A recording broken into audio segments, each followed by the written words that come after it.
এবার 3.6 অথবা সমযোজী ও তড়িৎযোজী যৌগের দ্রাব্যতা এবং তড়িৎ পরিবাহিতা ধর্মের পার্থক্য।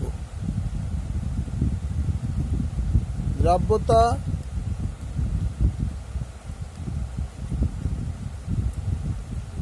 এবং তড়িৎ পরিবাহিতা ধর্মের মধ্যে পার্থক্য লেখো।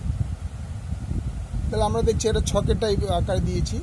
ধর্মটা কি? দ্রাব্যতা, তড়িৎ পরিবাহিতা, তড়িৎযোজী যৌগ, সমযোজী যৌগ। তো দ্রাব্যতার ক্ষেত্রে তড়িৎ যৌগের কি ভূমিকা? না, তড়িৎযোজী যৌগগুলি সাধারণত ধ্রুবীয় দ্রবকে দ্রবীভূত হয়, কিন্তু অধ্রুবীয় দ্রবকেও দ্রবীভূত হয় না। তথা ধ্রুবীয় দ্রবকেও দ্রবীভূত হয়ে যায়, কিন্তু অধ্রুবীয় দ্রবকে দ্রবীভূত হয় না। কিন্তু সমযোজী যৌগ কি করে?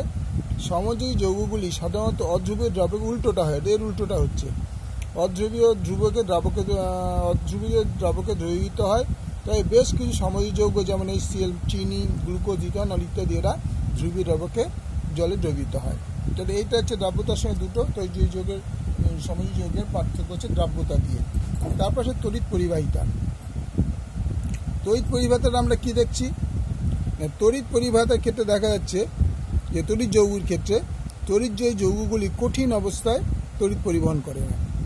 অর্থাৎ তড়িৎযোজী যৌগগুলি যখন কঠিন অবস্থায় থাকে তখন কিন্তু সে তড়িৎ পরিবহন করে না, কিন্তু গলিত বা উপযুক্ত দ্রবকে দ্রবীভূত অবস্থায় তড়িৎ পরিবাহী। অর্থাৎ ওরা যখন লিকুইড অবস্থায় থাকে তখন এরা তড়িৎ পরিবাহিত করে, কিন্তু যতক্ষণ সলিড থাকে ততক্ষণ কিন্তু ওরা তড়িৎ পরিবাহী হতে পারে না। পরে তো সমযোজী যৌগের ক্ষেত্রে কি দেখছো?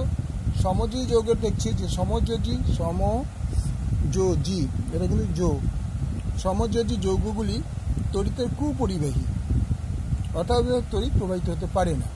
তবে বেশ কিছু ধ্রুবীয় সমযোজী যৌগ যেমন HCl ধ্রুবীয় দ্রবকে দ্রবীভূত হয়ে তড়িৎ পরিবহন করে। অর্থাৎ যখনই লিকুইড হয়ে যাবে তখনও তড়িৎ পরিবহন করতে শুরু করবে। তাহলে এটা গেল আমাদের 3.6 অথবা। পরে প্রশ্ন আসছে আমরা 3.7।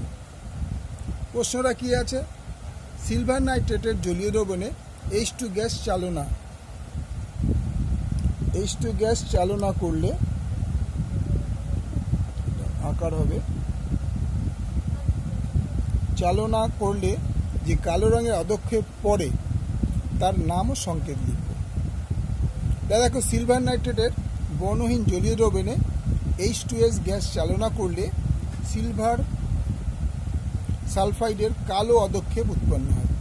সিলভার সালফাইডের কালো অধক্ষেপ হয়। তো এটাকে সমীকরণটা কি? সিলভার নাইট্রেট বর্ণহীন, তার সঙ্গে আমি যোগ করছি হাইড্রোজেন সালফাইড। এতে কি তৈরি হচ্ছে? Silver sulphide. সিলভার সালফাইড উৎপন্ন হচ্ছে কালো রঙের, আর এখানে অ্যামোনিয়া বর্ণহীন। তাহলে কালো রঙের অধক্ষেপের নাম হচ্ছে সিলভার সালফাইড এবং তার সংকেত হচ্ছে Ag2। ওকে, ভালো লাগলে লাইক করবে, শেয়ার করবে, সাবস্ক্রাইব করবে।